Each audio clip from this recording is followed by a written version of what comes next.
Hello, welcome to Ditch the Dry month here at ProDog Raw. If you're a dog owner who'd like to feel equipped to make the best nutritional choices for your dog, then you are in exactly the right place. My name's Alison. My name's Anna, actually, and this is Alison. And we're both part of the ProDog team. Even forgot my name then for a minute, getting too overexcited. We've got an amazing guest joining us in just a few minutes as well, all the way from North Carolina. We're going to be talking Ditch the Dry, Kick the Kibble to the Curb. Ditch the Dry has officially gone international. Whilst we wait for people to join live, big welcome to those of you who are watching this back. Good morning, good evening, good afternoon, depending what time of day you are watching or listening in. Regardless when you're watching, still get involved in the conversation in the comments. This page is always monitored, so if you do ask a question, one of the ProDog team will get back to you.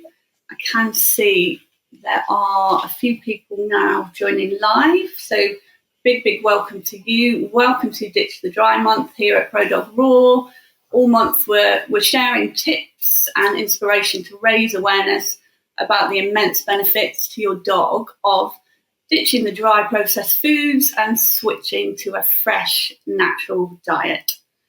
We're bringing experts to you live throughout the month, and today we've got a fab guest joining us in just a couple of minutes. If you are a dog owner who'd like to feel equipped to make the best nutritional choices for your dog, then you are in exactly the right place. My name's Anna. This is Alison. We're part of the ProDog team, so whether you have already ditched the dry or you're yet to make that switch, I have no doubt that we will be chatting about some stuff that will be pretty eye-opening for you.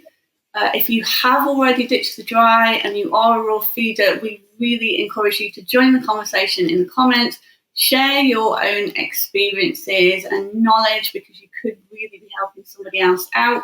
And if you're not yet a raw feeder, but you would like to start taking a more natural approach to your dog's diet, then you are in the right place. This is definitely the conversation to be a part of today and all month on our social media pages. And just before we get into that, I'll just give you a bit of background about Ditch the Dry.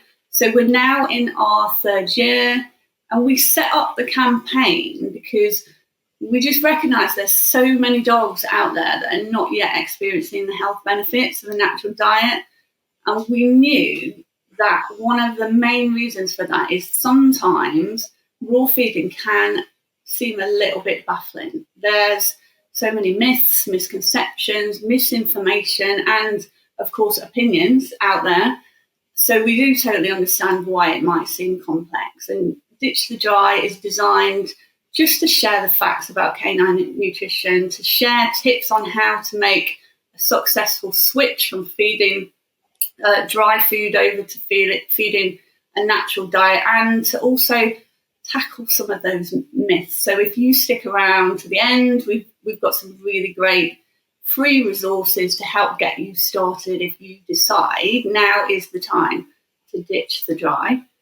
We're just about to introduce our very special guest in just a moment. But if you do have friends, family, neighbours who are dog owners and you think that they would be open to this conversation, then please share our page with them, share the lives. Really encourage you to get involved in the conversation too. If you've got specific questions, we've got the ProDog team in the comments as we speak, and they'll be getting back to you either during the live, straight after.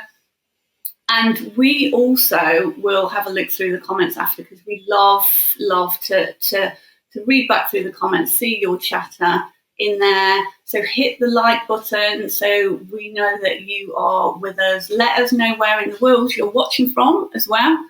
And also, if you are a raw feeder already, drop into the comments how long you have been feeding raw for, and just anything that you wish that you had been told when you first made that move from feeding a processed diet to a raw feeding diet, because that could really help somebody else out. So with that is enough of me. Over to Alison. She's going to introduce our our guests. Yes, I did try and memorize all this, but there's so much information there that I thought I better just do a proper introduction. So our next guest for this week's Ditch the Drive has recently retired from veterinary clinical practice. She focuses on educating and empowering as many people as possible to be confident with providing a natural and holistic approach to their pets. She is a speaker, a campaigner, and provides lots of brilliant online content, and her daily lives are listened to all over the world. These lives as well are also famous for the very odd rant, which we all love because her passion for real food is priceless. She's a big advocate for getting the raw message out that it's a natural diet, isn't complicated, and doesn't need to be overly expensive. And hence her famous pup loaf recipe is fed worldwide to thousands and thousands of pets. She is also a certified veterinary acupuncturist, chiropractor, and a best-selling author of 4 books. Our guest has spent her life rescuing dogs, cats, donkeys, horses, and a special love for the Cavalier King Charles Spaniels. She is Chief Medical Officer for the amazing Monkey House Senior Dog Hospice, which provides end-of-life, loving care for homeless dogs with terminal illnesses, which is amazing. Wife to Hugh, mum to Gwen, and granny to Sarah, we are delighted to welcome the legend as is Dr. Judy Morgan. Thank you very much. Hi, Judy. Thank you so much for joining us. And I know that this is perfect timing for you because I'm aware that you've also dedicated the month of August on your own channels to talking about the pet industry, and that you've got your own campaign, Kick the Kibble to the Curb, which is going to be running on your pages next week. We are going to be sharing all the links so people can check out what you're up to as well at the end. But why is this a topic that's so close to your heart, Judy? What's the reason that people should be considering ditching the dry and moving to a natural approach to their dog's food?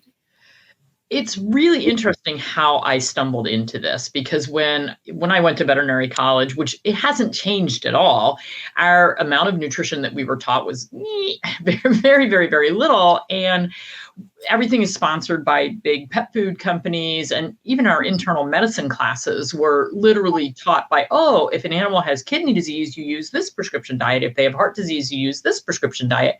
And that's how I practiced medicine for the first 10 years. I didn't know that there was another way to do things. And I could never figure out, at the time I was really into Dobermans, not Cavaliers. And I could never figure out why my Dobermans had icky coats and, they were just dry, that the gas could just clear the room. Like we just thought, okay, these dogs are just a mess. And when I took my first acupuncture course, they nicknamed the kidney diet that was prescribed so often as killer diet. And I'm like, what are they talking about? And so then I really started investigating pet food and what the ingredient definitions really are and what is in there and what's so bad. Like I was, on search engines looking for all these different things and investigating food, and then started talking to other people, and then somehow came across Susan Thixton at Truth About Pet Food, who has been our consumer advocate at AFCO for the last dozen years. Mm-hmm. And I attended, at her urging, my first AFCO meeting, and it was shockingly eye-opening. And about maybe a little before that, when I was doing all my research, I discovered Ian Billingshurst's barf diet, which was a raw diet available here in the US. And it was the only one I could find. So I said, well, I'm going to order some and I'm going to try this for my dogs. And at that point, I had both Dobermans and Cavaliers. Amazingly, the dogs just, everything changed. The coach changed. There was no more gas. Their stools were better. It's just, everything was better. And I went, wow, there might be something to this. And believe me, I was one of those veterinarians when people would come in, and because I was just starting to dabble in the holistic, and people would come into me and they'd say, what about feeding raw to my dog? And I had swallowed everything hook, line, and sinker. And I was like, oh, we got to worry about bacteria. It might not be safe. Yeah. And I did the whole line because I didn't know any better. And then I started feeding it to my dogs and I started learning more. And I just said, oh my gosh, like somebody kick me for everything that I said for the past 10 years about pet food. So it's a process. It's a journey. It's kind of what we all, probably most people who are now feeding raw, who used to feed kibble, had to go through that same journey, that same process. Listen to the naysayers. We all spout the reasons why we shouldn't go there, and then we go there and go, oh, I was wrong. So that was sort of my journey. It was a few year process of really kind of getting through that. But once you know what's really going on in the pet food industry, you never look at it the same again. And it's really interesting. I was listening to one of your lives last week, and you were talking about some statistics that sounded really hopeful, because it was the percentage of how many people in the US are now feeding. Yeah, that was a Canadian survey. It was done in Ontario at the University of Guelph, and it was 66% of dog owners reported feeding raw food to their dogs, and something like 53% of cat owners.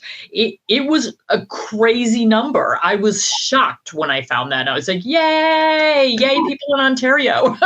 Yeah, I think it's in the UK. I think it's only about still 10%, I'm sure. Yeah, I think overall in the US, I keep saying between 10 and 15%, but I haven't seen good statistics on that. And this was just a survey that was put out by the veterinary college at Guelph in Ontario. So, the veterinary colleges are not looking for that answer. The veterinary colleges were probably looking for 95% of the people are feeding kibble. It didn't come out that way, which was cool.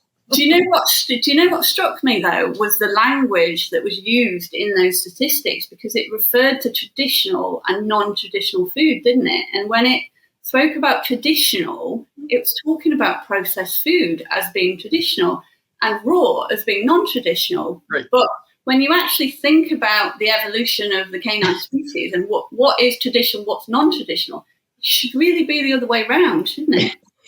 Well, it should. I mean, evolutionarily, they ate raw prey and, farm scraps and leftovers, from coexisting with humans for many, many, many, many thousands of years before they were offered processed food. So processed food is in the evolutionary history of feeding dogs and cats is just a blip on the radar.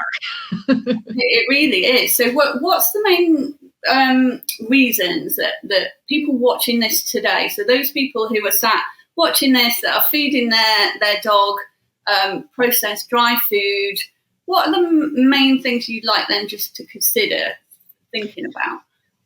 Well, one of the things that we really need to look at is if we look at where dogs fall on the continuum of carnivore, omnivore, herbivore. We know they're not herbivores, yet many of these dry pet food companies are so heavily filled with grains and legumes and potatoes, which falls in the herbivore part of the spectrum. Mm-hmm. Our dogs, we know they can survive on that. Clearly, they've been doing it. It's just, do we want to survive or do we want to thrive? Mm-hmm. But they're really supposed to be meatosauruses, and dry kibble cannot contain more than about 30% meat if it goes through the extrusion process of making kibble, which is a very high heat, high pressure processing. It's a pretty cool process if you ever get a chance to actually see it or find a video that shows how it's done. But it can't have a lot of meat in it because it gunks up the machine. It gets all sticky and it doesn't make that hard little dry brown nugget that they're trying to come up with, unless they have dyes in there and then it's red or yellow or green, whatever they put in there. But our dogs are not meant to eat that. Our dogs on the evolutionary scale are very carnivorous. Yes, they do eat some plant material, but they really are very carnivorous. And we're not getting that in dry food. So we're not feeding them what they're meant to eat. So many things happen in that processing. We end up through the high heat process. We go through Maillard reactions and we get all these byproducts that are actually carcinogenic. So we look at cancer percentages in our dogs today. It's like 1.6 out of every 2 dogs over age 10 are going to have a cancer diagnosis. That's ridiculous. Yeah. Why are we having so much cancer? Why is that number growing exponentially every year? And we have to look at diet as the foundation of where things are going wrong to begin with. There's a lot of other things that are being done in the veterinary profession that are also contributing to this disaster that we are seeing. But we have to start with nutrition as the basis for everything. So our dogs are not meant to digest high starch diets, but that's what we're feeding them. They are meant to have a high moisture diet. Look at prey. If they went out and took down a deer, caught a mouse, ate a rabbit, whatever that wild prey is, it's going to be 75 to 80% moisture. Dry kibble is 6% moisture. Mm-hmm. So when we feed them this dry processed diet, where does the moisture come from to digest that food? Well, dogs who are fed kibble drink a lot more. They have to. They have no choice. Whereas when we switch dogs over to raw food, I get people emailing me all the time going, oh my gosh, my dog's not drinking any water. How do I get him to drink? He doesn't need to. He's doing just fine. He's getting moisture in his diet. So the kibble-fed dogs, and this is one of the things that we think is associated with bloat as well in those large breed deep-chested dogs, is they eat their bowl of kibble, and then they have to go drink a whole bunch of water in order for that kibble to actually break down and, kind of go through the washing machine process in the stomach where it's ground up and all that. They have to have moisture to do that. They can't, they can throw stomach acid at it, but there has to be moisture in there to make it mix around and do its thing. If they don't have, and they have a hard time, for every cup of food, I did the math once and I can't remember the exact numbers, but for every cup of dry kibble, in order to rehydrate it to what a raw meal would be, it's something like 2 gallons of water for every cup of food. They can't, they can't drink enough to rehydrate it. So where does all that moisture come from? It comes from intracellular water in the body. So these dogs literally, it's worse for kitty cats because they don't drink. It literally is a state of kind of constant low-grade dehydration. And then we wonder why the kidneys are failing early. It has nothing to do with protein. I'll save that for the myths. But so there's so many reasons why dry kibble is just absolutely inappropriate for them. It leads to so many problems. It's that thing, we could literally talk about this for 2 hours, couldn't we? If not all day. We were talking about fats beforehand, but we'll leave that for the myth bit at the end on the fats in kibble v raw, definitely.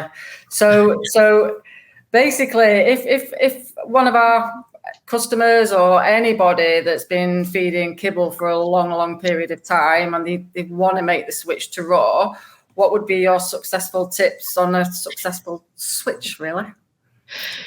Well, I've had this conversation with a lot of people. We're working on a dog nutrition summit right now. So I've had this discussion and everybody has their own way of doing this.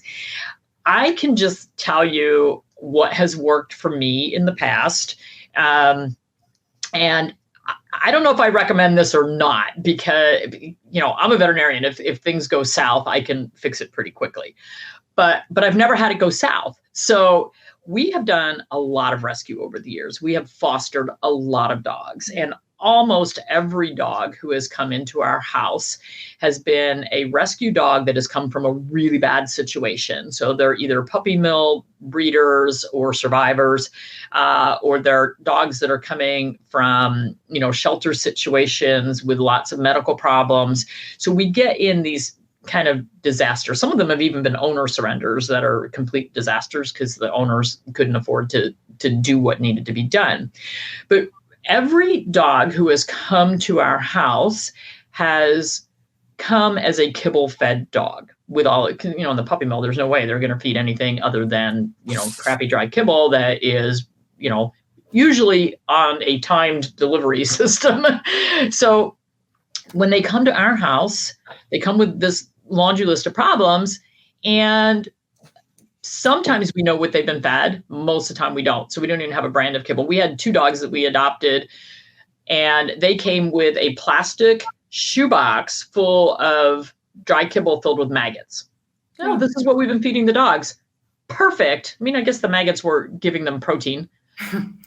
But needless to say, it went in the trash. So I do not own any kibble in my house. If you bring a dog for me to foster and you go, okay, he's been eating XYZ brand of dried kibble, I can't do a slow switch because I don't have any and I'm not going to go buy any. So for me, when they come in, it's like, hey guys, guess what? We're having real meat for dinner and you don't have an option. This is all we got. So now a lot of them, if they've been fed dry kibble their entire life, when you put raw food in front of them, and we always warm it up to at least room temperature or body temperature, they shouldn't eat it cold, they don't recognize it as food. Yeah. It doesn't have a hard crunch. They don't know what to do with it. They don't know how to pick it up. They smell it and they're like, I don't know.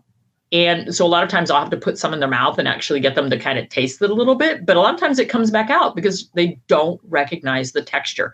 That is pretty sad. Like we've taken our dogs who are meant to eat raw meat and they don't even recognize that as food anymore.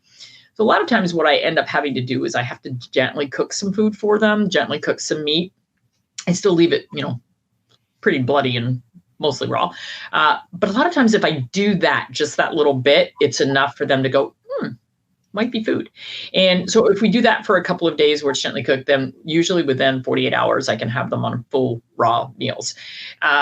So I have never, ever had a dog develop diarrhea or vomiting or any kind of problem with a quick change. Now, I know that other people talking about doing the slow transition, 25% of this and 75% of that. And, we do that over a period of a couple of weeks. And there are some dogs whose guts are just so trashed that if you change one little thing, you give them, one piece of broccoli and they go, and, develop diarrhea. But it's because their guts are just so trashed. And they've only ever been used to one poor source of food. I think that's how. Right, exactly. So they're anything good, it's just like, ugh. Yeah, their microbiome is just a mess. They have a lot of inflammation. They have leaky gut. They just have so many problems going on. And I have done this even, frankly, with most of my patients. If you come in with a dog who has serious IBD, I had one case, that one of my first ones that I dealt with that had probably the worst IBD case I ever had. This dog should have weighed 80 pounds. He weighed 40. He was only 2 years old. So he's a pretty good sized dog. Literally standing in my office, the dog couldn't stop throwing up and having liquid diarrhea. And he was being treated by the university he was on a laundry list of drugs, immunosuppressants, and antibiotics and everything else that they throw at these dogs with IBD. He was on a prescription hydrolyzed kibble and literally spewing from both ends in my office. And I looked at the owner who was a nurse and I said, what's going on? And she said, well, the university won't see him anymore because they're not making any progress and nothing is working and they don't know what to do anymore. And I said, you willing to take a leap of faith? And she said, well, I got to do something. He's dying. He's 40 pounds. And I said, all right, we're going to stop everything. Now the prednisone, unfortunately, we had to do kind of a weaning, but we did a fast wean because you just can't stop steroids just like that. So but everything else, I said, nope, that's all going out the window. And, we started him on natural supplements. We started him on some B12 and some digestive enzymes and some other things to get things turned around. And we went immediately to a raw diet. And she said, don't I have to do a slow switch? I said, well, clearly what you're doing is not working. Why would you feed that one more meal? She's like, yeah, well, he's just going to throw it up anyway. I said, So we went to a raw beef diet. And that 40-pound dog had to eat 4 pounds a day in order to satisfy him. Yeah. And the vomiting and diarrhea stopped in 24 hours. Gone. Never came back. So over time, we were able to wean down the amount of food that he needed to be fed. And that dog literally has been an 80-pounder for the past 10 years. Yeah.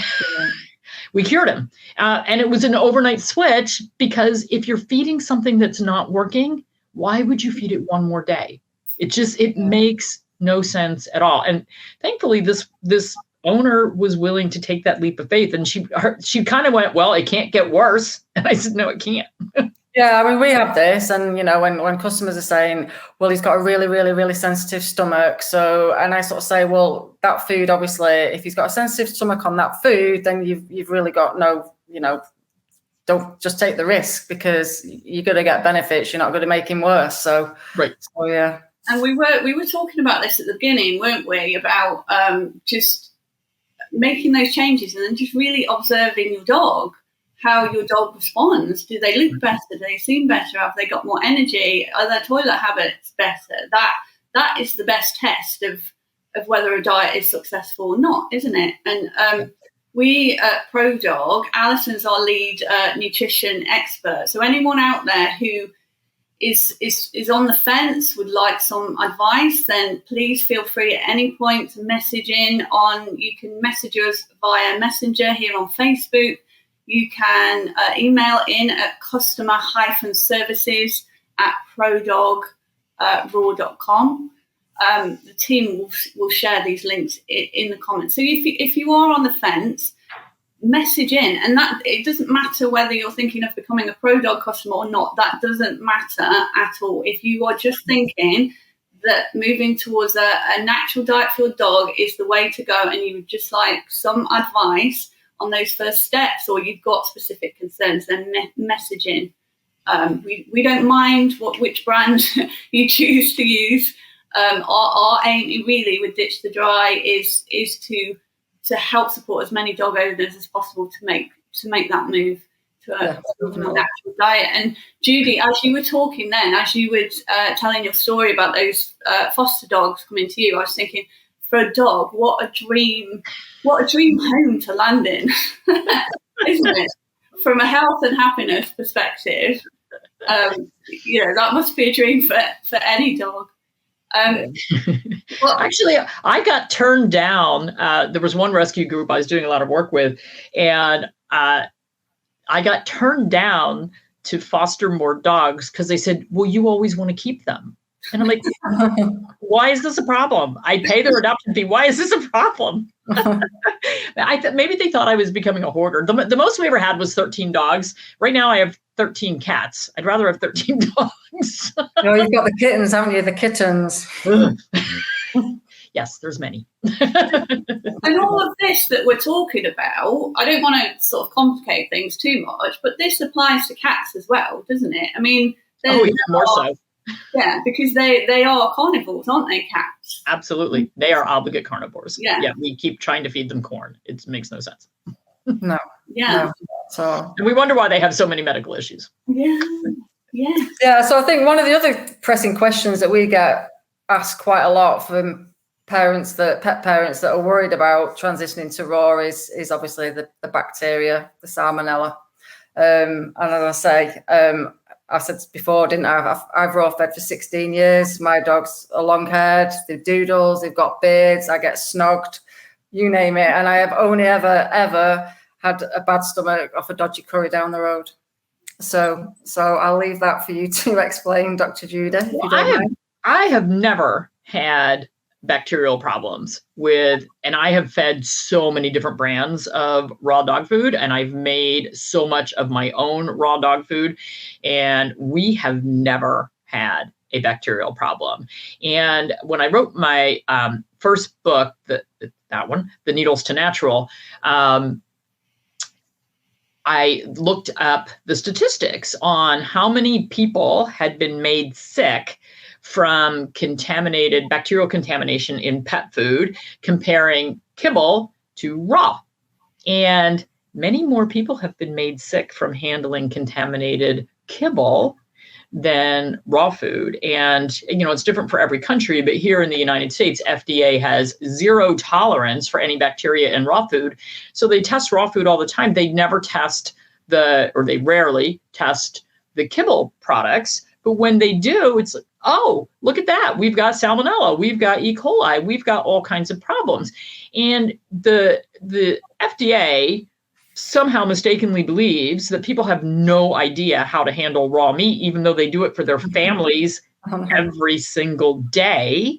And they talk about, we did a video last week with the folks from Viva Raw on safe handling of the raw pet food, literally from sourcing to the time it gets into your home and is fed to your pet, and the steps that are gone through because FDA is so biased in their testing and their opinions, and the AVMA and AHA and, you know, all of these vet associations and pet food. It's because, you know, the big pet food folks are afraid of losing their market share, which is happening. Yay. But the people don't worry about children crawling around on the floor and playing in the kibble that's in the bowl or eating pieces of the kibble, which, by the way, has just as good a chance of being contaminated. Yeah. But, you know, people that feed raw food to their dogs, they generally don't have their toddlers playing in the, first of all, the dogs don't leave it in the bowl more than 3 seconds. It's gone.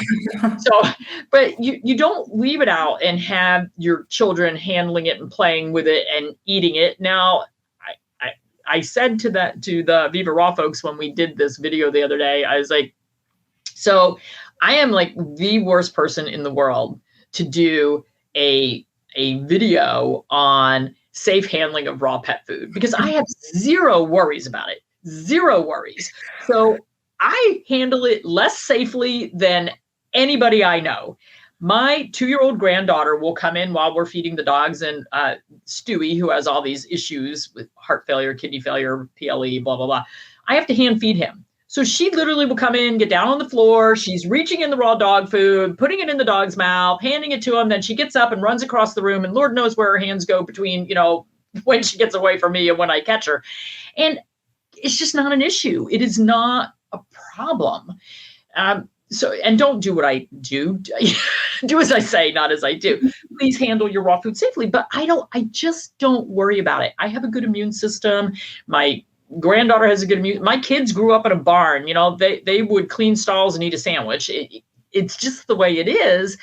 It's called soil probiotics. Yeah, exactly. Yeah, and we actually I say once a year, it's probably more frequently than that, but where it's come to my attention, it seems to be every summer in the mainstream media in the UK, we have this article about some sort of research that proves that, what was the one recently? That was about... the recent one that said that pathogenic E. coli was found in raw-fed dogs, except it was the worst study in the world. Susan Dixon did the greatest rebuttal about it. It's like, 128 dogs came up. I don't know the exact numbers, but it's something, you know, over 100 dogs came up positive. They only mentioned the 34 who were raw fed. Well, what was everybody else eating? Yeah, and we'll just ignore that. And it's that thing, once you start to actually, you know, not take these things on a surface level and actually look at where did the research come from, what standard of research was it, who funded it, you know, that we could talk about that topic all day, the politics of it all, but we won't. You can get the results you're looking for if you're looking for a certain thing, even with the DCM study. The cardiologists were told only to report cases of DCM in dogs who were eating what they call the bag diets, which is a stupid acronym anyway. So, you know, if your dog was raw fed, that's considered a bag diet. So you need to report that. If he's fed dry kibble, we don't report those. Now, how is that a valid study? How is that valid at all? Okay, let's say there's 10,000 dogs in the US that get dilated cardiomyopathy a year. Well, if we ignore breed predisposition, and if we ignore, you know, 3/4 of the ones who are fed something that they're in favor of, and we're only reporting the ones who are eating what they're not in favor of, how is that a valid study?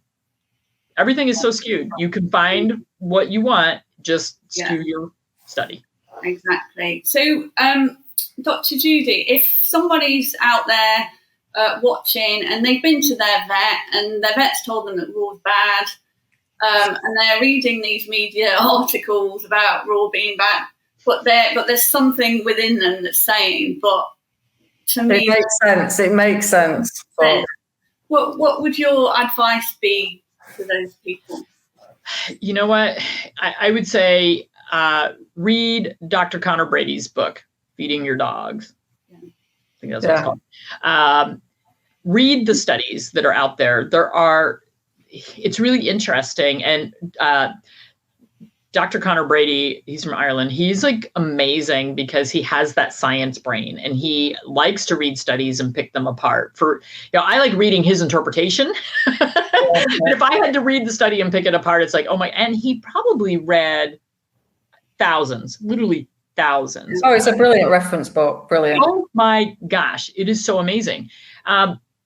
But all the studies that point toward processed food being good for our pets are so skewed. There are very few of them, by the way. Like Big Pet Food just came out with these products and just said they were good and everybody just believed them because they have great marketing budgets.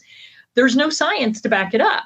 Like so little science to back it up. So it's thank you, feeding dogs. Oh, I'm guessing my daughter is on there posting things. Thanks, Gwen. We've got the team. If the team are there, if you could put a post in the comments as well to Dr. Connor. Yeah, Connor's book's on our Ditch to Drive landing page anyway. So we all have Connor's book at ProDog. Yeah. So that's an amazing resource. And somebody I was interviewing the other day said, gift your veterinarian that book. Yeah. And, it's interesting because for a lot of years, people were gifting they still are, from needles to natural, which is, there's a lot about pet food in there, but also just natural therapies for different things and supplements and using that. So when you take things to your veterinarian and say, well, I didn't make all this up. Look, here's some facts behind it. And then the other thing is to say to them, and somebody brought this up the other day, I thought it was great. You know what? If your veterinarian's totally against it, you could say to them, I'm going to do a 60-day trial or a 90-day trial, 30-day, whatever it is. And if things go south in that 30 to 90 days, I'll come back here with my tail between my legs and say, oh, geez, maybe you were right. It's not going to go south, so you don't have to worry about that. But, I'll come back in 90 days. You can do blood work on my dog. You can see what their coat looks like. I'll bring you a stool sample, whatever. And just say, I'm just going to give this a 90-day trial. Could you be on board with a 90-day trial? Yeah. And most veterinarians would say, okay, but when your dog gets diarrhea or when your family gets sick, I get to say, I told you so. And you can say, okay. I think the biggest compliment I've ever had is I've got like a large breed, 15-and-a-half-year-old Labradoodle, and he's been raw fed since he was 10 weeks. And my vet's a brilliant vet, but she's not on the raw feeding holistic side at all. And she's been with me the whole journey with my dogs. And she actually has to admit now, she just says, whatever you're doing, Alison, just carry on doing it. He's amazing for his age.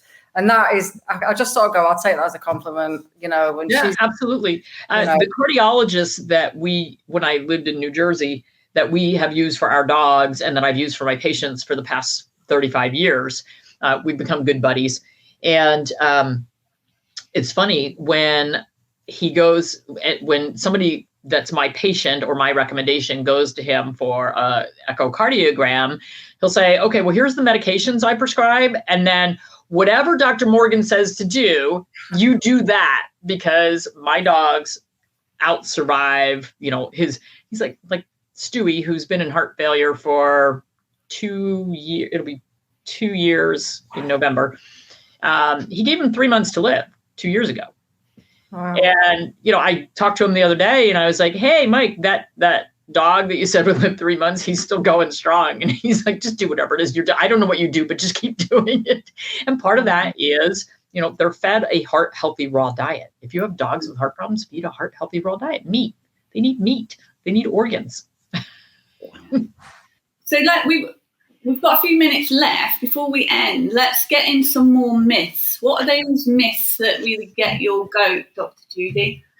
So one of them we kind of touched on. There's a myth that dry food or processed food is safer, that it has less bacteria. That's false. We already discussed that one. Huge myth that's out there kind of with the DCM thing, that dogs need carbohydrates, that dogs need grains in their diet. They absolutely do not need grains in their diet. The big pet food companies would like us to believe that corn is just as good as a protein source as meat is. It is not. It is absolutely not. Dogs use fats and proteins as their energy source, not carbohydrates. There's a myth that dry kibble will keep your dog's teeth clean. No, dry kibble is actually going to promote more tartar on the teeth because of it breaks down to sugar. Carbohydrates break down to sugar. It changes the bacterial population in the mouth. We get more tartar. We get more dental disease versus dogs that are fed raw or raw meaty bones. And I saw somebody said, their dog kind of missed the crunch of the kibble. We'll feed them some raw meaty bones or feed some freeze-dried organs, something that's a little bit more crunchy, freeze-dried fish skins, something like that. So they have something they can crunch on a little bit. They need something to crunch and chew. That's just part of what dogs like to do. So I touched a little bit on, people say that high protein is bad for kidney disease and that we need to really restrict protein in our dogs' diets. And this was one of those things that I spouted 35 years ago that I now just want to kick myself. No, dogs need protein. A lot of the dogs with kidney disease are losing protein in their urine. A lot of these dogs with heart disease that secondarily develop protein-losing enteropathy, they're losing protein in their stool. They need more protein to keep up. Otherwise, you have muscle wasting. Have you ever seen those old dogs that have been, quote, in kidney failure for years? So they're fed a dry kibble, which is an oxymoron because kidney dogs need moisture. And then they get their protein restricted the minute they develop even the first hint of, look, his urine's a little dilute. Look, his creatinine went up 1/10 of a point. Look, his BUN went up by 2 points. We better start restricting protein.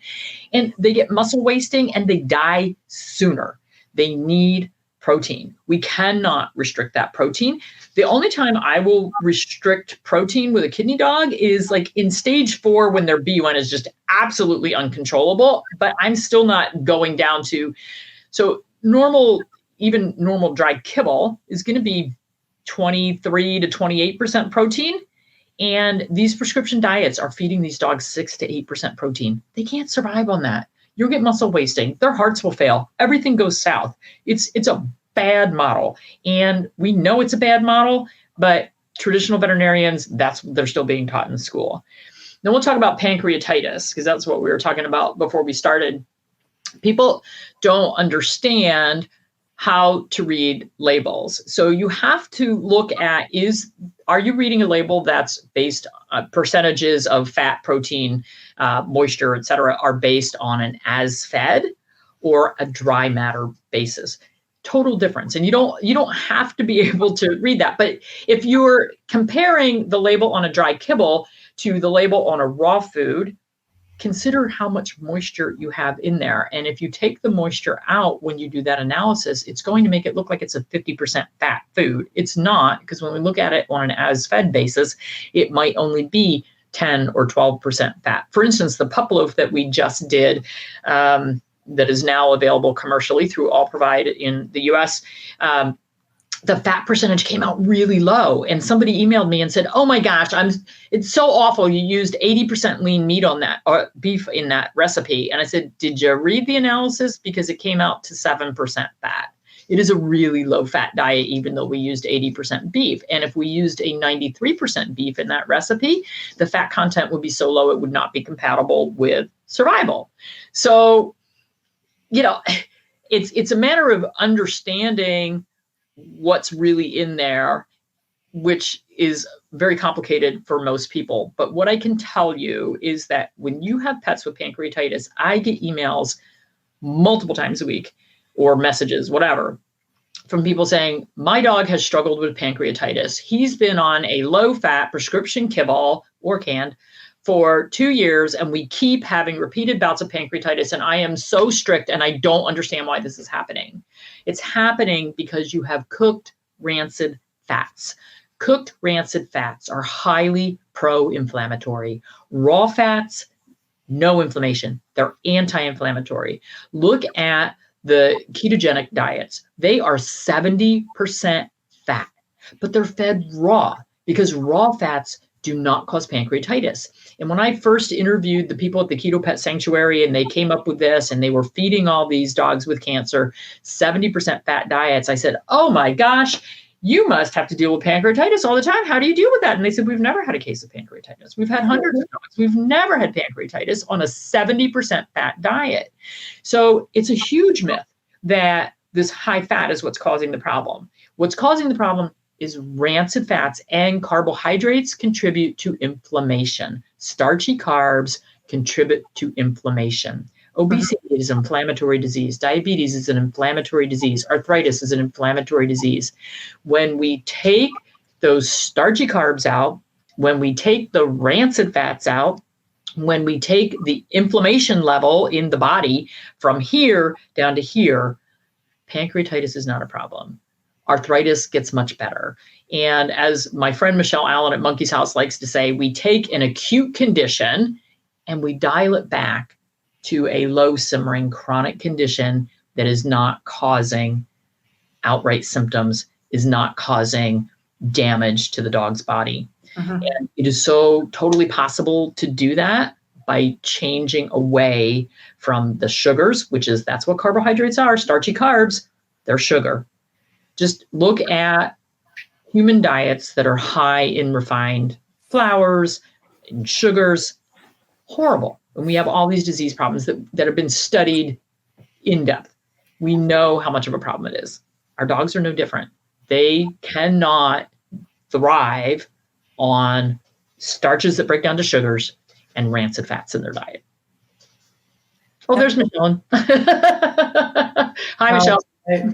Thank you, Dr. Judy. Thank you so much. And in bringing it back to really simple terms, and I go back to when I studied human nutrition, and one of the things that really stuck with me was a saying, do not eat anything that your great-great-grandparents would not recognize as food. And that holds, that stands, whether it's humans, whether it's dogs. You know, our great-great-grandparents would never, there wasn't highly processed foods in those days. So they wouldn't recognize kibble or any of the highly processed foods humans eat as food, but they would recognize meat. I like that. I may have to steal that from you. Yes, by all means, take that one. But thank you so much for talking to us today. Don't forget, for those of you listening, there's more to come this month. We've got Dr. Katie Woodley coming to talk to us, the natural pet doctor, next Thursday. Don't forget Dr. Judy's books. We've got one here. That's a brilliant book for anybody that's just interested in raw feeding and basic recipes in there. But it's also, if you've got any dogs with specific health issues, then tweaked diets in here for the best diets for that particular health issue. It's a brilliant book. Love it. And also, I love this one as well. Needles to Natural. So yeah, if you want to look at a holistic, more approach to your dog's welfare and health, then that is the book as well. So those we'll link those on. I think they're all available on Amazon. Yeah, we've got some resources here. So the team are going to share all the links in the comments. So if you do feel inspired by this conversation to go away and ditch the dry, or perhaps you've just got a tiny spark of interest just to learn a bit more, there's loads of resources that we've got on hand for you. So we've got Dr. Judy's books that Alison has just mentioned.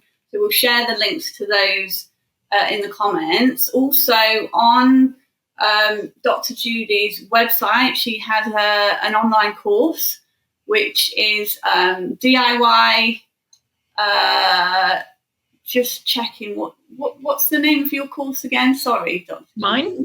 Yes. Homemade Dog Food 101. Yes, that's it. So that's over on her website. Also on there as well, she's got some free PDF download guides as well. And there's quite a lot of those, isn't there? So that's all really, really interesting stuff. Like I said, we're going to be sharing all the links to all of this stuff in the comments below. So take a look at that. Dr. Judy's Facebook, she's live pretty much every day, aren't you, on there? Monday through Friday, pretty much. Yeah. Yeah. So check that out. Listening, it'll just carry on giving you that information that you might need just to help you to make that move. We've got our ProDog Facebook group as well, which is the ProDog Rebellion group. So feel free to hop over to that and join. We're in there daily, responding to questions, helping people to navigate the world of raw feeding. It's a great community. We've got some long-term raw feeders in there who are also happy to share their knowledge and expertise as well. And we also do a monthly live in there on various topics as well. We've got our Ditch the Dry landing page, which is on our website.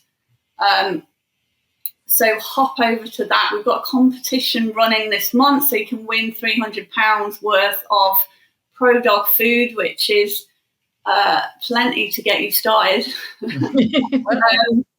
And like I said earlier, if you do have specific questions, then just message directly. You can message us on Messenger.